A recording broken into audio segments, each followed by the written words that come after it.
I think that's where the planning part comes in. Like how quickly, succinctly and mysteriously can you get your hook, get all those elements in front of your reader to get them started. Hello, writers and crafters. I'm Valerie Isan. And I'm Erick Mertz. And this is episode 131 of the podcast. And it is September 27th, 2023, as we record this. So today we're talking about our book hooks and if they work or not. We're going to dive into what those are and what makes a good one. We want to send out a great big fancy schmancy thank you to all of our existing patrons, and a thank you to believing in us and in the podcast. You can go to patreon.com/Valerie Isan. For as low as $1 a month, you can get a postcard from me, a shout out on the podcast. We can make announcements for you on the air. And at other tiers, the benefits increase: free books, accountability Zoom calls, scene analysis, mastermind calls, and even free Writer Craft Retreat tickets. Become a patron of the arts at patreon.com/Valerie Isan. And you can go to patreon.com/Strange Air Stories for short stories in the paranormal mystery genre by Erick. That's right. And there'll be new videos up there because I'm behind on videos, and I'm to a place now where I'm ready to record them. So if you are a patron, or if you are ready to become a patron, you will be inundated with explainer videos in various locations. Inspiration videos, not explainer Inspiration videos. Right. Yeah, they're not explainer videos. Inspiration videos. There you go. Thank you. So as per also to spin off on that podcast or a Patreon announcement, the early registration for the 2024 summer retreat opens November 1st for the public, but early access to the early bird price registration is October 1st, which is just in a couple of weeks. So if you want early access to the tickets that sold out last year, then become a patron of me this month, and you'll Folks, it's not a couple of weeks. October 1st is Sunday. Oh my God, you're right. Please. October is the best month of the year. Like I have a countdown to October in my head at all times. So you have, yeah, Sunday. I was just writing, I fly home on October 1st. I leave on one month and come home on the next. Oh, that's crazy. Yeah. Or not. I'm in a new anthology by Tsunami Press with my essay, Eye Contact. You can pre-order that from their bookstore directly, tsunamibooks.org. They have free shipping to anywhere in the US. It's due out, next month, really. I think it's at the printers right now. So you can pre-order that at tsunamibooks.org in their shop. I've seen that online. I've seen that on social media and everything. So the cover, I'm excited. Yep. The cover was actually done by a person that I work with at the bookstore. One of the clerks there is the artist of the cover. Cool. What about Season of the Shadow? The pre-order is up for that, right? It's up. Comes out November 17th, something like that. November 17th. All right. I'm super excited. I've been building the ARC list. If anyone wants to be an ARC for that, just please drop us a line and I'll add you to the list. The ARC response was tremendous. Like 3 times the number that I normally get. So because of the cover, man. I like to think, I'm glad you like the cover. I like to think that the copy that I wrote in my newsletter that asked for ARCs was enticing. But if you want to say it's the cover, it can be the cover. It was so enticing. I almost asked for it, even though I read the first. Actually, did I read this first rendition? No, I read the other one. Okay. Yeah, the other one, because there's like 4 other books written in this series that I haven't done anything with. You've probably read like little bits and pieces of future character stuff. Right. So I know that it's going to be completely different. So I decided I was going to pre-order it instead of get another ARC. So yay. Look, I'm going to be talking about it a lot. when I get back from vacation, when I come back from my work trip to Anchorage, I'm calling it a vacation because it feels like a vacation in some way. I'm going to talk about it a lot, but like it's different. It's a departure, and it takes the story in a whole different, the series in a whole different, on a whole different line. And I think it ups the stakes in an interesting way. And I'm kind of excited to see where it goes. I think it will actually be like the best standalone book. The Season of the Shadow? It could be a real standalone. It worked. I mean, you could pick up the series there, I think, and be completely satisfied. That's what Writers Group Gary said. We all know how I feel about Writers Group Gary. So yeah, I'm excited about it. That's really cool. I'm excited too. Yay. I got my new passion planner in the mail yesterday. Oh my gosh, it's so like Art Deco and everything. I love it. The inspiration was kind of like those antique books, that's kind of what it looked like to me too. So I can't wait to start putting stickers in that and planning out my next year. I can't believe you're talking about 2024 like it's around the corner, and I know it is, but I'm kind of in denial that like it's that close, because I had a lot of things to do in 2023 and I only did about a third of them. Ditto, but I have a quarter of the year. We have a quarter of the year to go, but like I still feel like, I don't know. I also like to dwell in September and October. It's stormy here. It's beautiful and blustery and cool. It's like, like let's just live in October and September, October, November. Let's enjoy the fall. I do like the fall. When I move to Costa Rica, I think I will miss that the most, probably. Like that transition. You'll send me leaves? Is that what you said? I'll send you, if you want leaves, I'll send leaves. I'll put a little envelope of all the different leaves and I'll send them to you, and it'll be great. That's awesome. Last week I did an author event.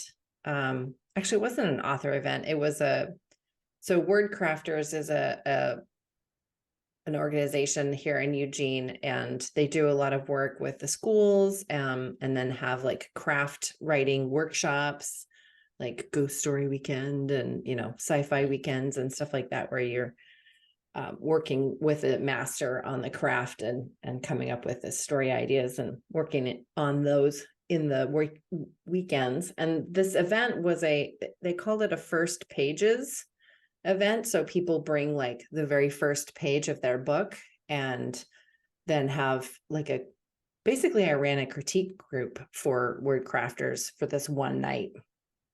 And it was really fun. I haven't been in a critique group for many years, so it was kind of fun to dust off that, I got the same vibe, and I enjoy doing it. I just didn't want to be in mine anymore. Right. So I did that. That was fun.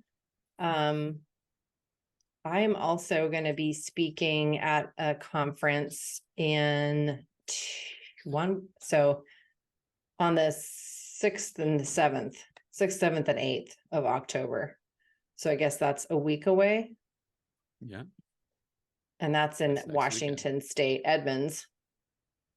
And it's so funny because we have friends that live sort of nearby, like a ferry ride away from that area. So my husband is actually driving with me, and then he's going to drop me off in Edmonds, and then he's going to take the ferry onto Port Townsend and visit our friends, and then come back and pick me up and then drive home, which is great. I mean, I'm bummed I didn't get to see our friends, but I was really worried about driving home by myself in the dark after a 3-day conference and being exhausted. And it's like a 6-hour drive for me from Edmonds to Springfield.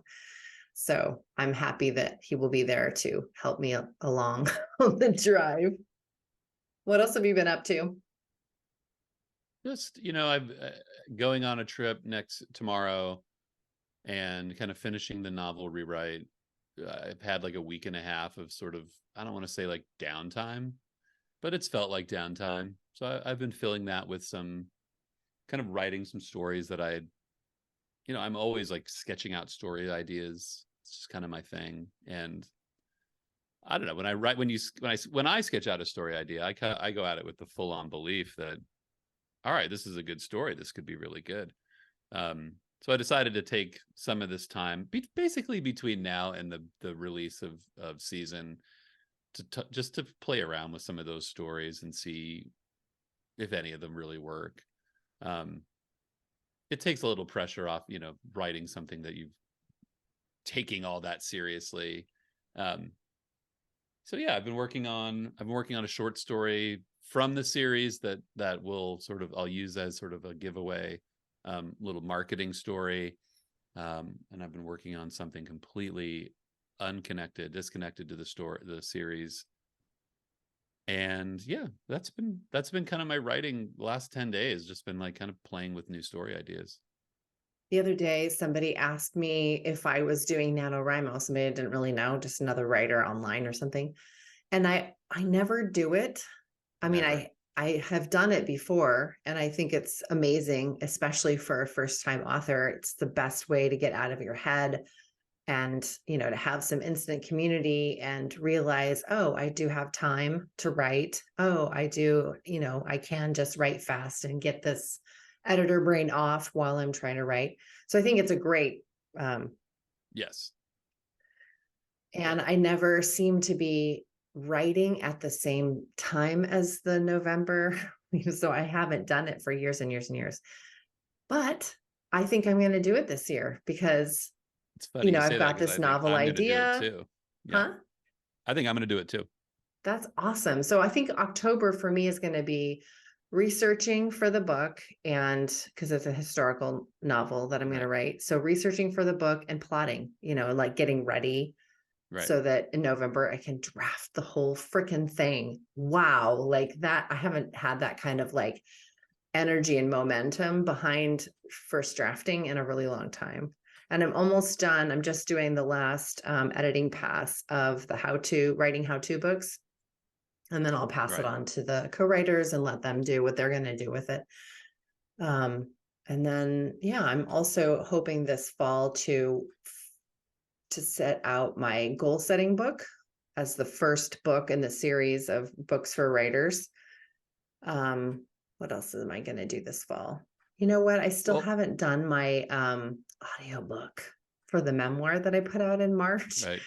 And this room is now really echoey because there's no carpet. So I'm kind of like, where am I going to be doing the recording for the audiobook? I don't know what to do about that. So I still have to like find a place in the house that I can makeshift into a better recording studio for an audiobook.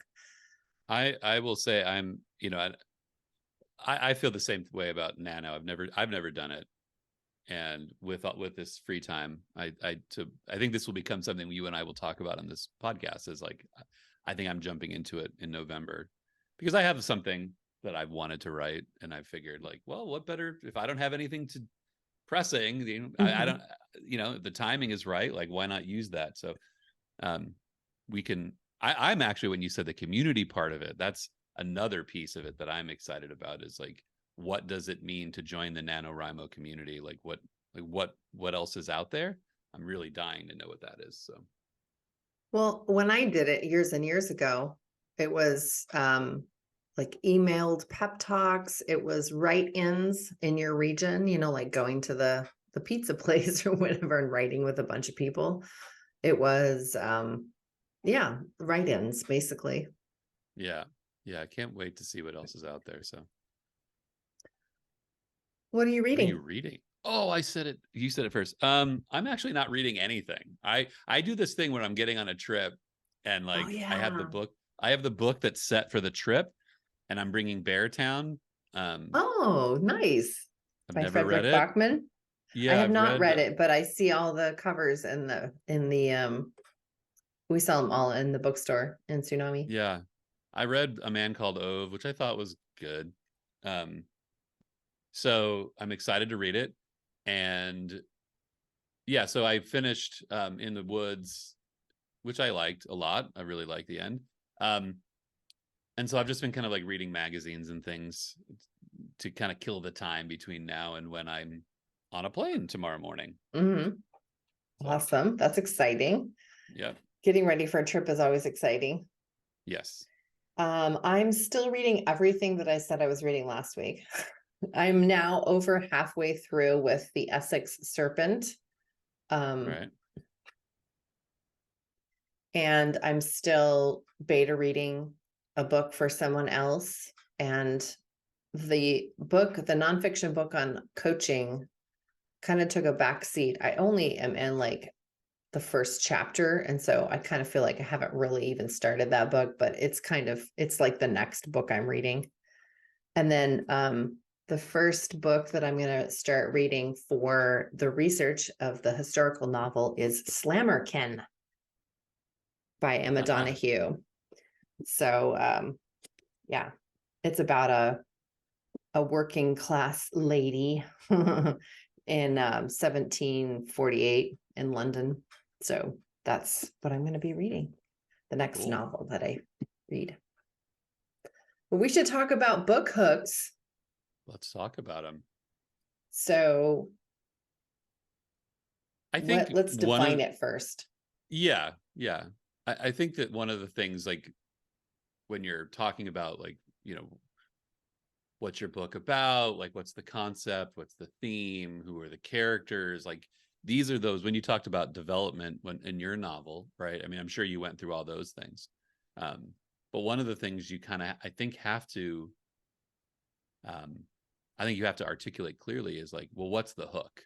Like, what's the part, what's the thing in this book that makes it different, that grabs attention, that pulls the reader in, that takes them from, like, am I going to finish this book to, can I put this book down? Right.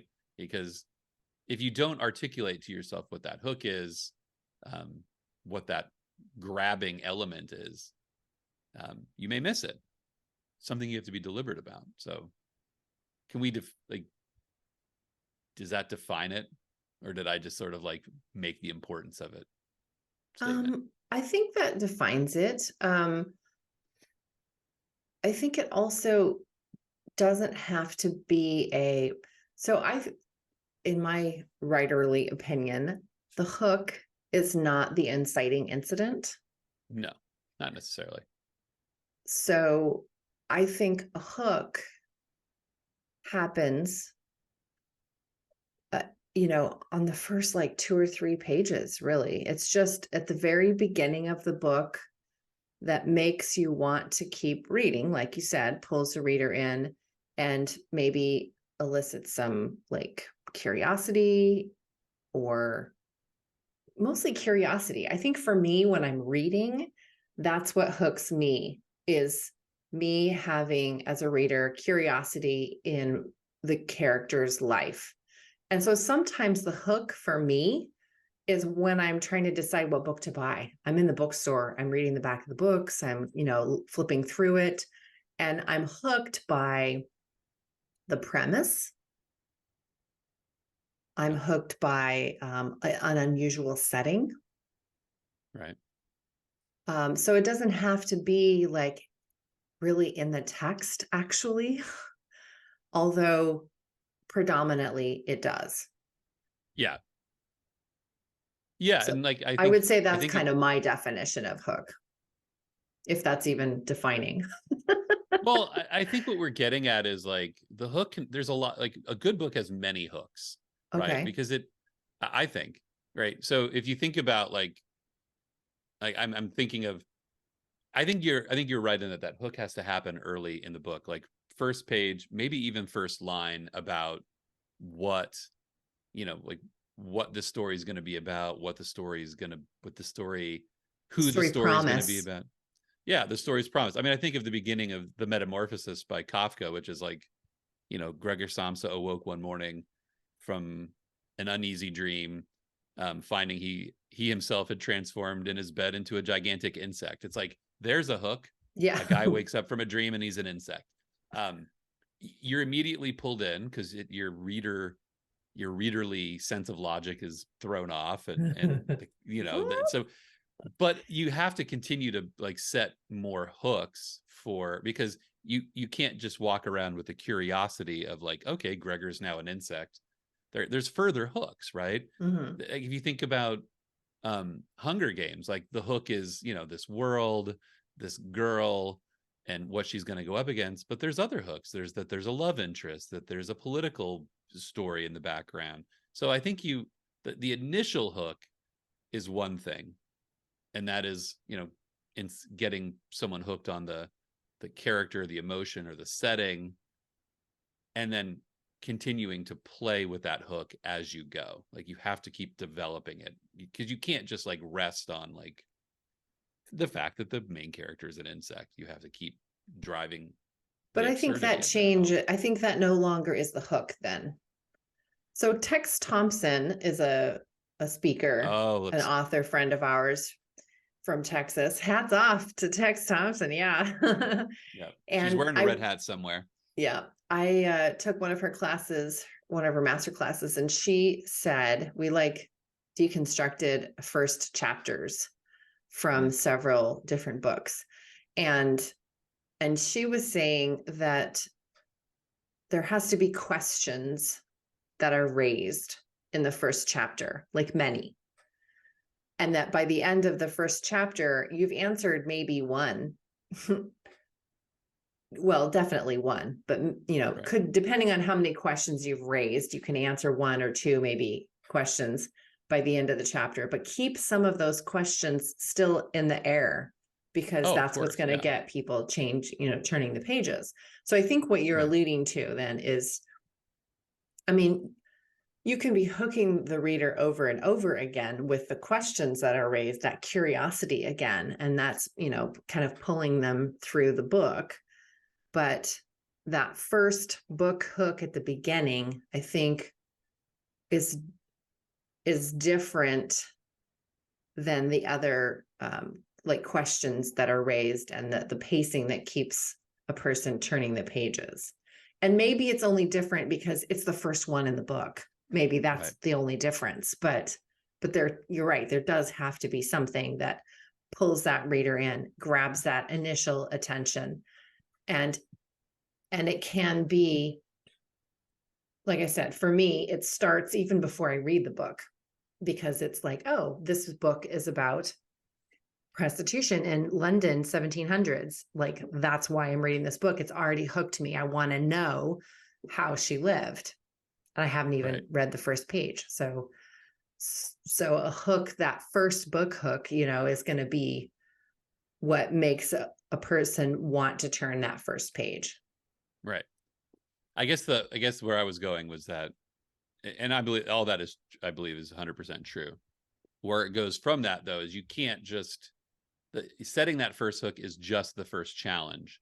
That first hook can't exist sort of in a vacuum of like, you can't just be, again, I keep going back to the insect thing. It's like, you can't just like, he walked around the street like an insect. He walked into the grocery store like an insect. Like, it can't be, you can't lean on that hook the entire book. You have to take that hook, and I agree with what Tex Thompson says. Actually, I think that's like the question then is like, what happens to Gregor Samsa now that he's an insect? Or how did he become an insect? That's my first question. Like, right. And all the hows and what's his family going to say, and what are his peers going to say, and what does this mean about that being a very, sort of metaphorical and philosophical book. Like, it's kind of different than genre fiction, but I think, like, all the questions, Kafka just lays those out in a very, meticulous way. Like, he starts to answer those questions one at a time as you go, but you don't, I guess the point should be, you don't get to ask those subsequent questions and present those subsequent hooks unless the first hook is effective. Hooks. Yeah. So question, what is the difference, or is there a difference, or how do they work together? Those first lines. Is the first line the hook? It doesn't have to be. Doesn't have to be. So how do they relate to each other, I guess? Do they? Is the first line kind of its own little mini hook? Well, I mean, if you take, like, going back, like, the biggest writerly advice, I think of that Hemingway line. I'm really digging into my English major now, aren't I? Hemingway says, like, writing is easy. You just say one true thing. You just write one true sentence, and then another, and then another, and then another. And so if you take it as like, if you take writing as that, like, yeah, I think you write that first line to get the reader hooked in, and then you just keep deepening and setting that, setting that hook up as you go. Does that answer the? Maybe not. I don't know. It's hard. Maybe first lines is something different than the conversation that we're having today. Like I opened up because you read the Kafka's first sentence. So I opened up Slammerkin, which I just told you I've never read, haven't even read the first page. So the very first line is, there was once a cobbler called Saunders who died for 11 days. At least that's how his daughter remembered it. Like that elicits a lot of questions. Like, what? Boom. That's a hook. Unreliable narrator, impossible circumstance. I love the singularity of it too. It's like, there was once a cobbler. It's like, whoa, like, why are we talking about this cobbler? Right. But I think it has to start. That's not the entire hook, right? Like it's the beginning of that hook, because I've got 4 questions off that right there. I guess, like, this whole like art of writing the first line is very journalistic, and because if anybody took a journalism class, you have that inverted pyramid style where it's like starts with the most important things and filters down. Like, I think authors don't really have like you can't really, you can't taper your story's importance off towards the end, but you definitely have to start with the broadest, most appealing thing. Like, my question is, like, what else if you have that line, what else would you start with? Like, what would you couldn't pull back in time, or you couldn't pull back in circumstance or in intrigue and lead into that, because you might lose the reader. So I think you have to start with that most compelling. God, that's a great line. You have to start with that most compelling feeling moment. And I think you have to be, so this is where like the writing part of it comes, right? I think where you have to say, like, as that author who wrote that line, or who was writing that book, is looking at the whole, what does my book have? Maybe she realizes it has unreliable narrator. It's got this, fantastical element, and like, how do I capture all of that in one line to start the story? I think that's where the planning part comes in. Like, how quickly, succinctly, and mysteriously can you get your hook, get all those elements in front of your reader to get them started?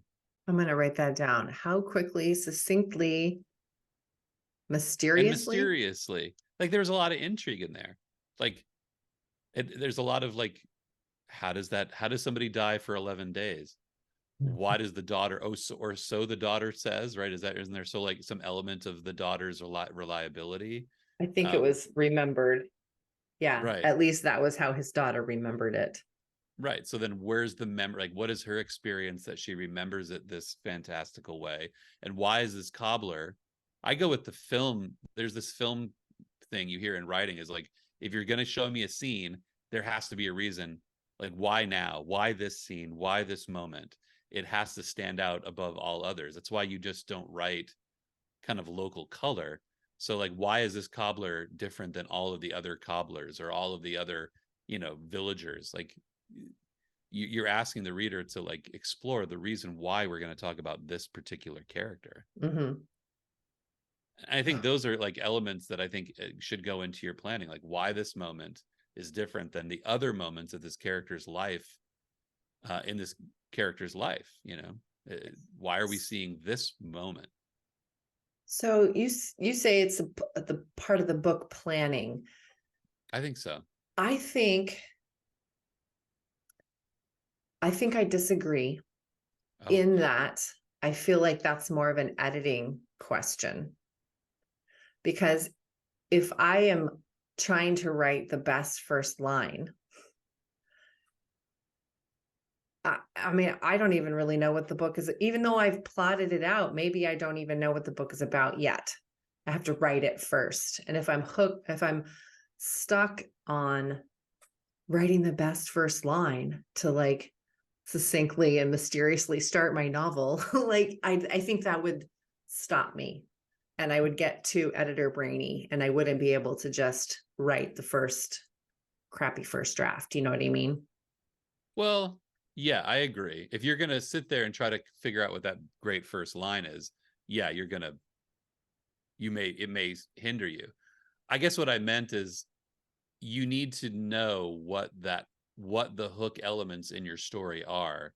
Like, obviously the author of that book understands that it's the daughter relationship, it's the memory, it's the question of reliability of the daughter's memory, it's the circumstances around the death. That author knows that all of those are very important elements to their story, and those elements are going to be what makes it unique. So in the writing, whether it's first, second, or third draft, they are, I would think, are churning like, okay, how do I capture those elements in a way that's going to draw the reader in? I don't think you could write that book and be like on draft 3 and be like, hey, maybe the daughter has an unreliable memory, or maybe she's got, you know what I'm saying? Like, I think you have to know what those key elements are going to be before you put the story into motion, so you know what you're exploratory writing for. That's kind of, I guess, where I'm at, is like, I don't think that like writing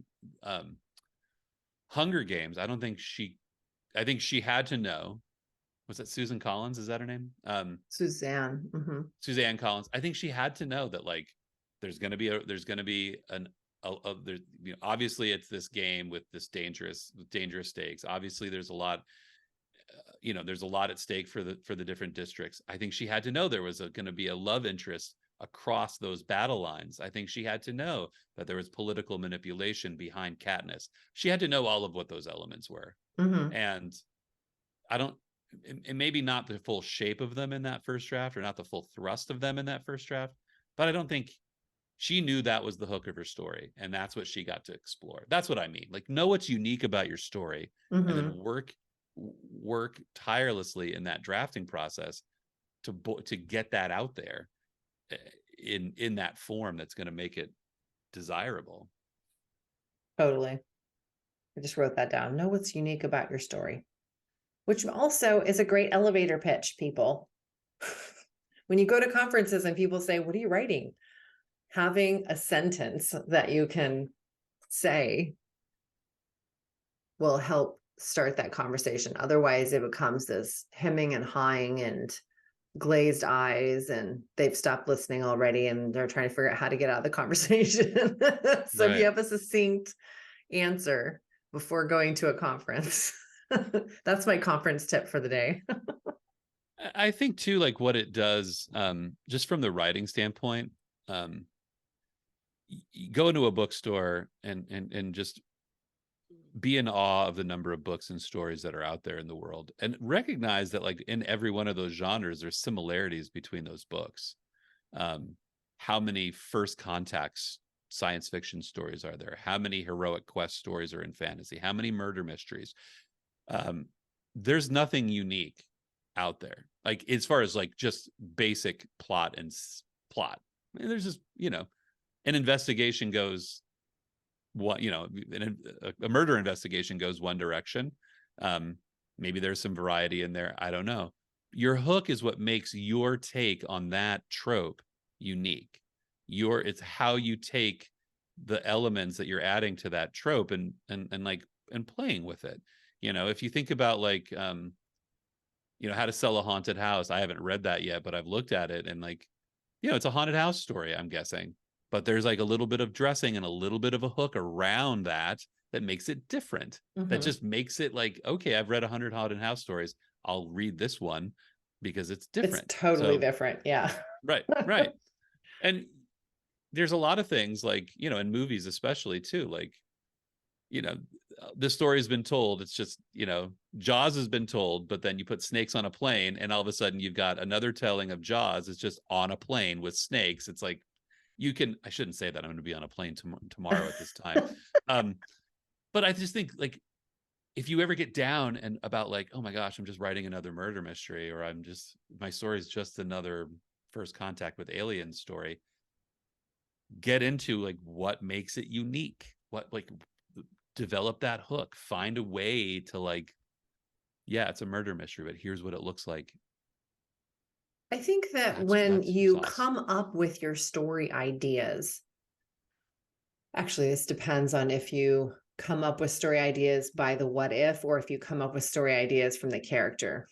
I think that differs. But if you are a writer that has those story ideas and you've got like that file on your phone of story ideas or whatever in your notes app, then I think coming up with the unique element might be easier maybe for you. Yeah. I don't know, because in my head I kind of think like, when you have a what if question, oh, what if blah blah blah blah happened, that is the premise of the book. Like that is the tagline, that is the elevator pitch, that is the premise, that becomes that unique hook. Maybe, I don't know.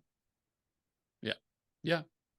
Yeah. I mean, I think if you're a story person, if you're that person, and I'm certainly that person, I think when I look back at my notes, there's these really long, like, okay, this story is about this person, this happens.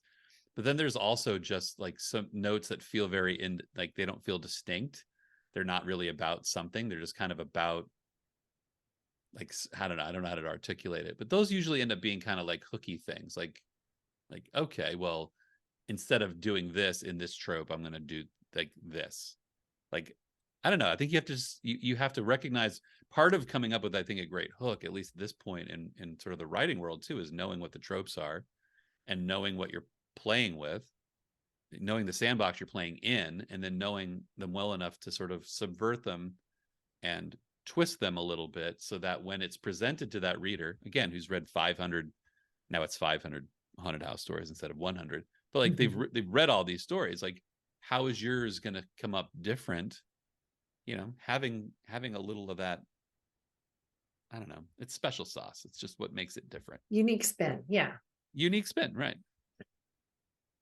I like that. That's good advice. Know the tropes of your genre so you can subvert them and put your unique spin on it. I think that's what if you go look at like what the best books in every genre are doing, I would you can easily identify the trope, and you can easily identify how the author has decided to subvert it. I'm working on a business book in my ghostwriting world, and I interviewed this man, and it was the most influential interview I've done with a client in a long time. But he said, like, you either have to be first, you have to be different, or you have to be best in business. And I'm like, that makes sense. Well, if you take that in writing, you can't be first. Let's just be honest. Like, no, there's no new epic fantasy quest story to write. But you can be best, or you can be different. And I look at something like Game of Thrones as like, that's the best. Like, somebody did the best epic fantasy. He didn't do anything too different. He just did it best. There is still room to be different. You can still go in there, and as the world's broadening culturally, and I think you have plenty of options to do that, new fodder to do that with. But like, you have to be different. It just has to be a little different. And you don't have to reinvent the trope. You just have to like recognize it and treat it differently. Slightly. So I often heard advice when it comes to premises or hooks, or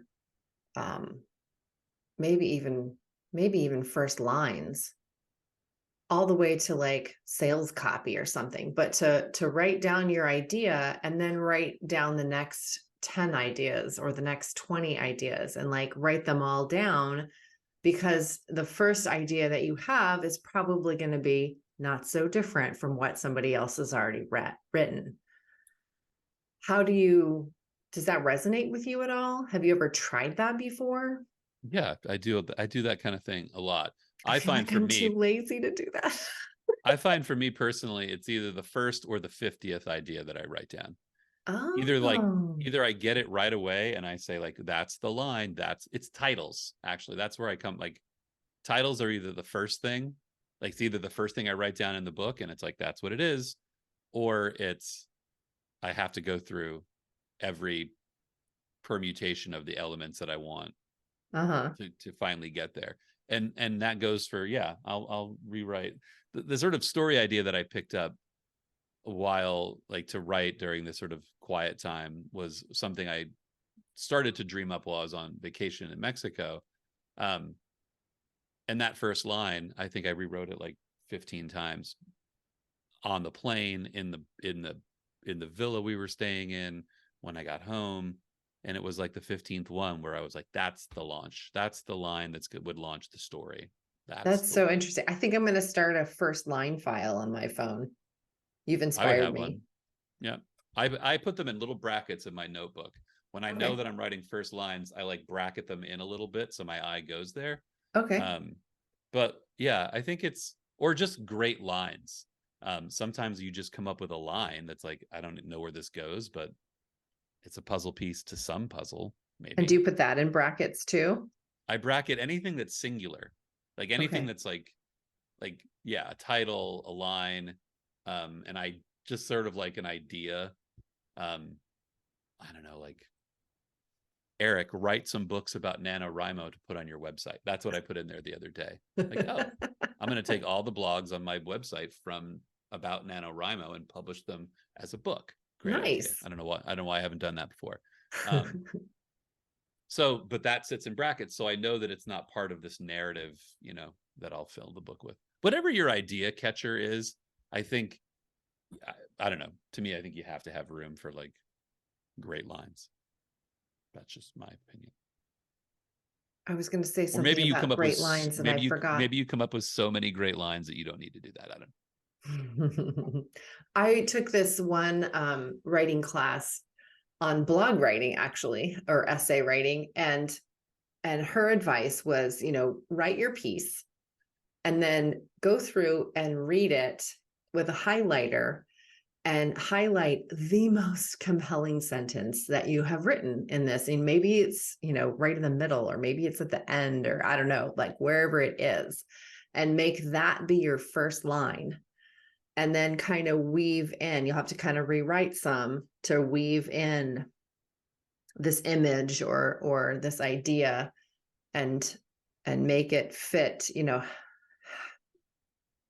make it fit again. You have to do a little bit of revising, but I liked that idea that Yeah. you have that first line somewhere, and maybe you've already written it.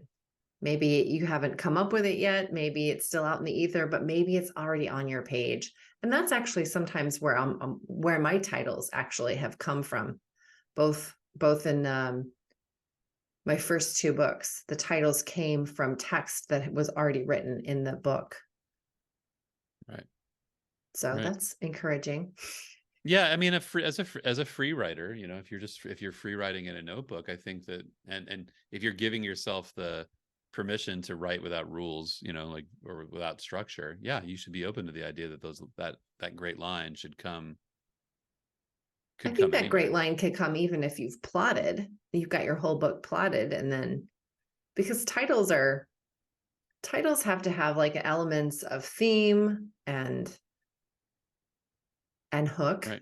like it's got to say something about the book, I think. So I Right. think it's natural to find titles in a book that's already written after you've Right. written it.